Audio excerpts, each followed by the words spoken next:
रवनीत सिंह को गद्दार कहने पर भड़के पीएम मोदी। पहले भावुक अंदाज, फिर दिखाया रौद्र रूप। एक एक कर खोलने लगे कांग्रेस की पोल, तो राहुल गांधी को लगी मिर्ची। आखिर क्यों? सदन में कुछ पलों के लिए भावुक हुए पीएम मोदी, देखिए इस वीडियो में। कांग्रेस ने बीते दिनों राष्ट्रपति जी का अपमान किया। चुनाव के बाद जिस प्रकार से हमारे राष्ट्रपति जी के लिए शब्द कहे गए हैं,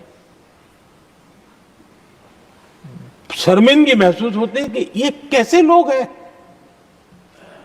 भारत के राष्ट्रपति के लिए क्या बोल रहे हैं लोग।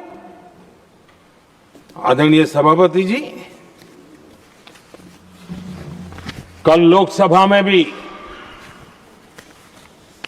राष्ट्रपति जी के अभिभाषण पर चर्चा नहीं हो पाई।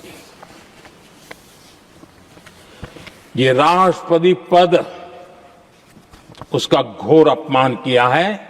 उनको संविधान शब्द मुंह में बोलने की अधिकार नहीं रहता है। जो लोग गरीबी से निकली हुई एक महिला, आदिवासी परिवार से आई हुई एक महिला, जब आपने लोकसभा में जो व्यवहार किया है, आपने आदिवासी समाज का अपमान किया है, आपने महिला का अपमान किया है। भारत के सर्वोच्च पद पर विराजमान, संविधान ने जिनको सर्वोच्च पद दिया है, आपने उनका अपमान किया है। आपने संविधान का अपमान किया है।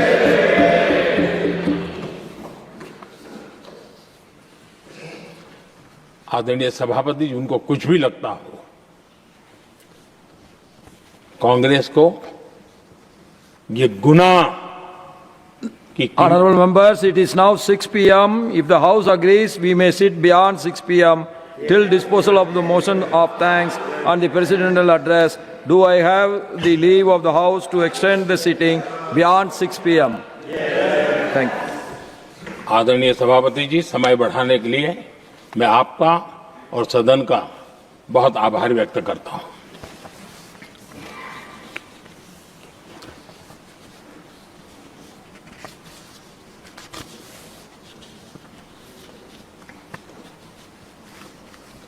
आदरणीय सभापति जी, बड़ी दर्दनाक लोकसभा की घटना है और शायद हताशा, निराशा तो हम समझ सकते हैं, लेकिन इसके लिए देश के पवित्र लोकतंत्र के मंदिर को ही इस रूप में कर देना। और उस समय चेयर पर असम के ही हमारे एक माननीय सांसद बैठे थे और उस समय कागज फेंके गए, टेबल पर चढ़ दिया गया। क्या ये नॉर्थ ईस्ट का अपमान नहीं है? क्या असम के नागरिकों का अपमान नहीं है? कल फिर दोबारा किया उन्होंने, और उस समय आंध्र के दलित परिवार का बेटा चेयर पर बैठा था, उसने उसको भी अपमानित किया। यानी आपने नॉर्थ ईस्ट का अपमान, चेयर में बैठा अपमान करो। आंध्र के एक दलित परिवार का बेटा चेयर पर बैठा, उसका अपमान करो। सदन ने इनको काम दिया हुआ है, सबने मिलकर के काम दिया हुआ है, लेकिन वो दलित समाज से आते हैं, इसलिए आप अपमान करते हो।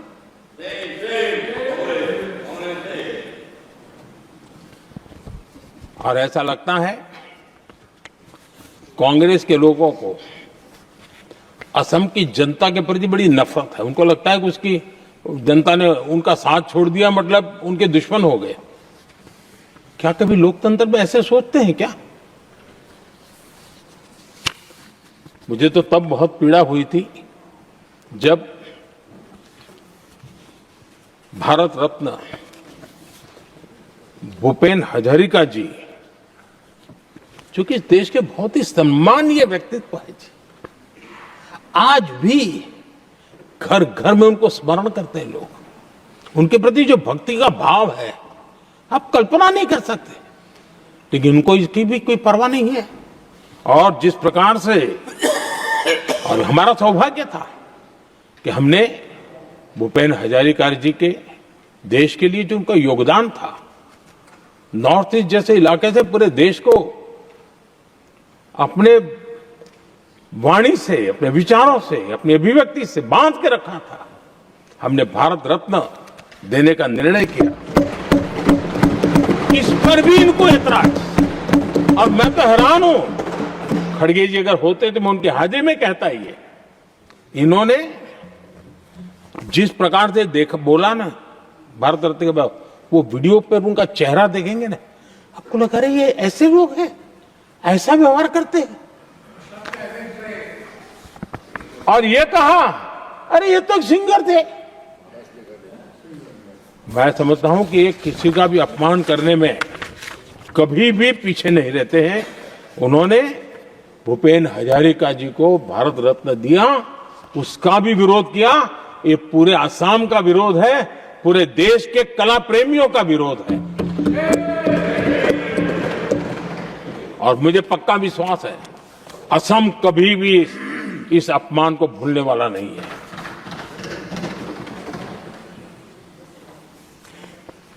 आदरणीय सभापति जी, कल जो घटना घटी, इसी सदन के एक माननीय सांसद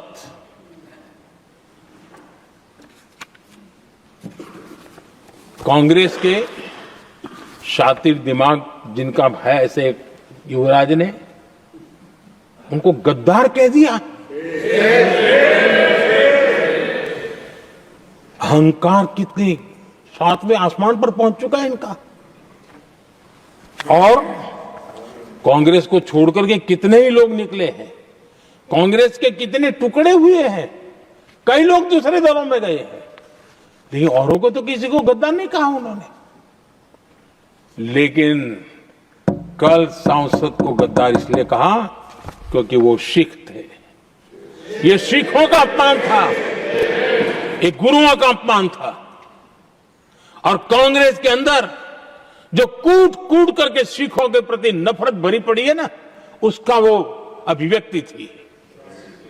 और इसी सदन के माननीय सांसद है वो, और उनको जरा भी दर्द नहीं, वरना आज खड़े होकर के कह सकते थे कि कल जो हुआ इसी सांसद की गरिमा के अनुरूप नहीं था, हमें खेद है। एक शब्द तो बोल देते, लेकिन सिखों के प्रति उनके मन में जो नफरत भरी पड़ी है, और इसी के कारण उन्होंने कल,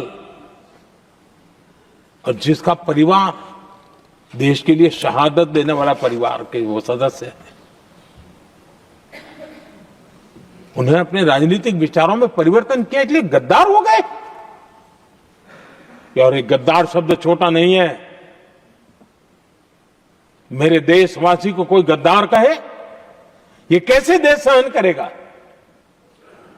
और वो भी एक सिख है इसलिए गद्दार कहना बहुत दुर्भाग्य की बात है। और ऐसे लोग कांग्रेस को नहीं डुबाएंगे तो क्या करेंगे?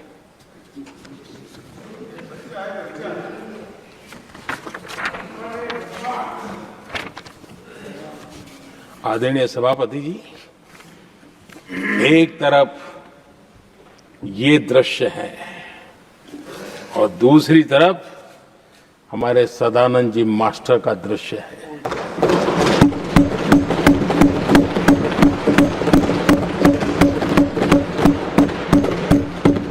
राजनीतिक विद्वेष के कारण